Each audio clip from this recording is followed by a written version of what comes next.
আজকের টোটাল লালগঞ্জ নামখানা লালগঞ্জ। তো লালগঞ্জ বীচ সবাই তো চেনো, যেটা সাদা বালি আর লাল কাঁকড়া বিখ্যাত, আর তার সঙ্গে আছে এখানে প্রচুর পরিমাণে শুকো মাছ। তো সব কিছু নিয়ে আজকের ভিডিওটা এক্সপ্লোর করব তোমাদের সাথে। তো চলো।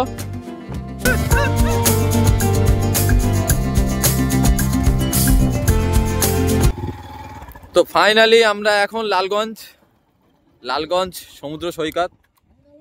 তো এটাই লালগঞ্জ, এটাই কিন্তু লালগঞ্জ সমুদ্র সৈকত সি বিচ। আর এখানে প্রচুর পরিমাণে মাছ শুকানোর ব্যবস্থা করে রেখেছে। এখানে মাছ, এই যে জায়গাগুলো, এগুলো টোটাল মাছ শুকায় কিন্তু। তো এদিকে অনেকটা যাওয়া যায়, কিন্তু কত দূর পর্যন্ত যাওয়া যায়।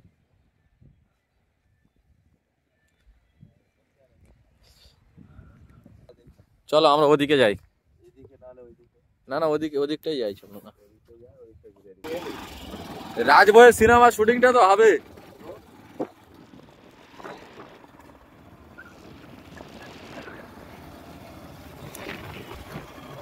চলো একটু সামনের দিকে যাই।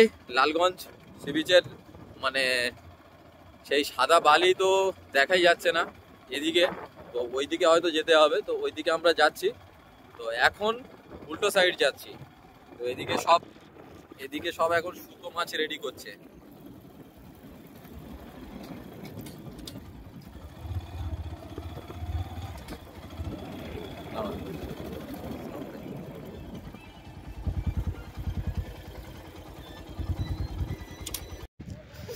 এখন আমরা লালগঞ্জের বিচে দাঁড়িয়েছিলাম এতক্ষণ, একটু রেস্ট নিয়েছি।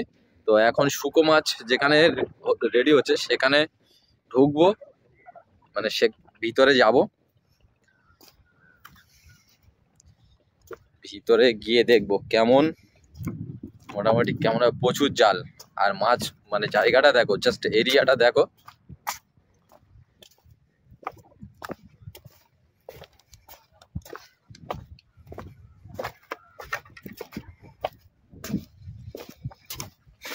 নিচে এগুলো কিন্তু খড় দেয়া আছে, খড়ের উপরে নেট বিছানো আছে, আর তার উপরে মাছ।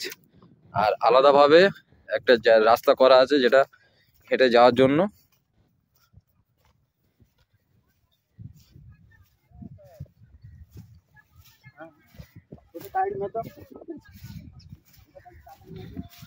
এখানেও জালও রিপেয়ারিং করছে।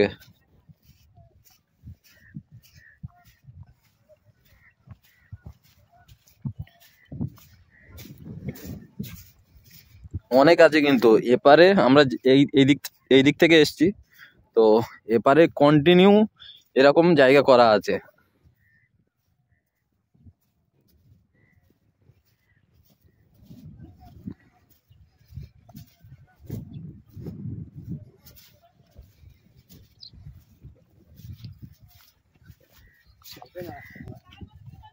হবে না,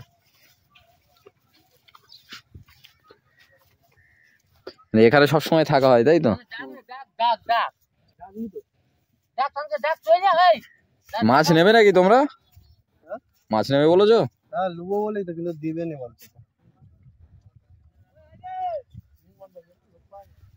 এগুলো শুকাচ্ছে, আর এগুলো মনে হচ্ছে রেডি হয়ে গেছে। আর মাছ নেই, নিয়ে যাওয়ার মতন নেই।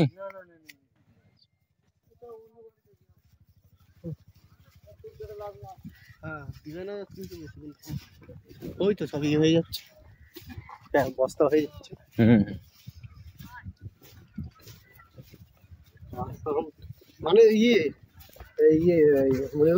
আসাম, বিহার, ত্রিপুরা বেশি খায়। হ্যাঁ, ওদিকে বেশি চলে। এই তো ঠিকই বলেছে, এইভাবে জালকে শুকিয়ে স্মেল কিন্তু আর কিছু বললাম না, স্মেলটা যা আসছে সত্যি।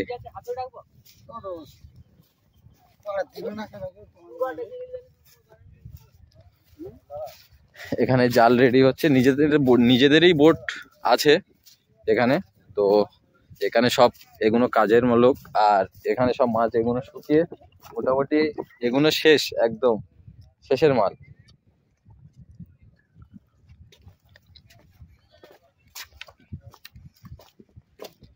তো এখানে আমরা মানে বাপনদা বলেছিল যে মাছ নেবে, তো শুকো মাছ নেবে। তো এখানে বলছে নেই মাছ নেবার মতন, মানে মাছ নেই এখানে। মাছ আছে তো ও মাছ মোটামুটি এখন খাওয়া যাবে না, যার জন্য এখান থেকে নেয়নি, অন্য জায়গায় ট্রাই করবে। তো লালগঞ্জ বিচের একটা মানে কিছু ফটো টটো তো শ্যুট করতেই হবে, ফটো শ্যুট করতে হবে প্লাস রিলও বানাতে হবে। তো ফটোশ্যুট হোক করি, রিলস বানাই। আর হয়তো এখন টাইম প্রায় 3টে বাজতে 2 মিনিট বাকি, 3টে বাজতে 2 মিনিট বাকি আছে। তো টাইম অনেক হয়ে গেছে। আর সূর্যটা দেখো, সানসেটটা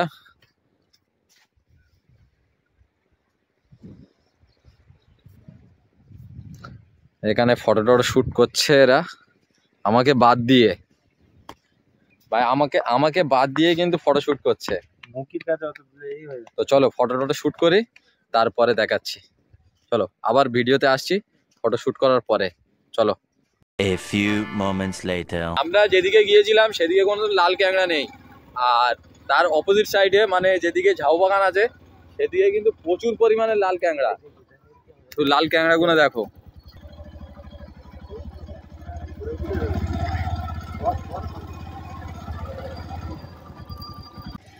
লাল ক্যাংড়াগুলো উঠছে দেখো সব।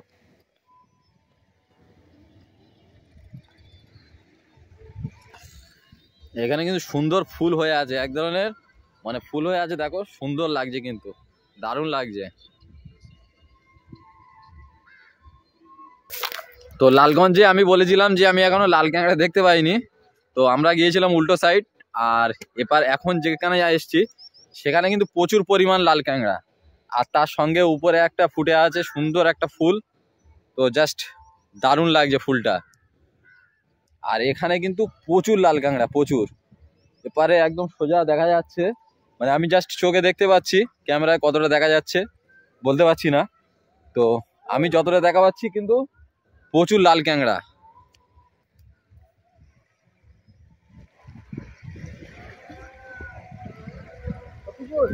আর এখানে ঝাউ গাছগুলো কিন্তু, আর ঝাউ গাছের উপরে সানসেটটা তো জাস্ট সেই লেভেলের লাগছে।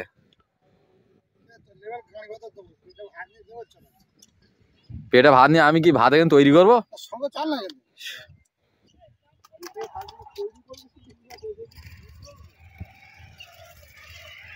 চলো লালগঞ্জ বিচ ঘোরা হলো, এবার কিন্তু প্রচন্ড খিদে পেয়েছে।